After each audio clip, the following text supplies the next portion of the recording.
नमस्कार मित्रांनो, लग्नानंतर होईलच प्रेम या मालिकेच्या येणाऱ्या पुढील भागाचा एक जबरदस्त प्रोमो समोर आलेला आहे आणि या प्रोमो मध्ये आपल्याला खूप छान पाहायला मिळतंय. तर मित्रांनो, पाहायला मिळतंय की वसू आत्याला पार्थ म्हणतो. म्हणजे वसू आत्या पार्थला म्हणते की पहिली वटपौर्णिमा आहे या काव्याची, ही एक वेळ सगळे धागे तोडेल पण बांधायची नाही. तेव्हा पार्थ म्हणतो, हे बघ आत्या, लगेचच मालिनी म्हणते, तू इतकं केलंयस तिच्यासाठी आणि ती साधं पूजाही करू शकत नाही.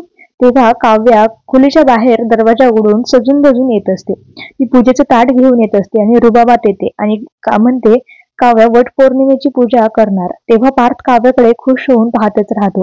तर रम्या आणि वसू आत्याच्या तोंडाचं पाणीच पळतं. आता हा प्रोमो मालिकेत कोणतं नवं वळण देणार, नेमकं काव्य आता कुणासाठी हे व्रत धरतीये? जीवाला विसरून ती कायमची पार्थची होणार का? ही वटपौर्णिमा पार्थसाठी ती करत असेल की जीवासाठी? तुम्हाला काय वाटतंय की कोणासाठी ही वटपौर्णिमेचं व्रत धरत असेल? हे नक्की तुमच्या मनातलं कमेंटमध्ये नक्की कळवा.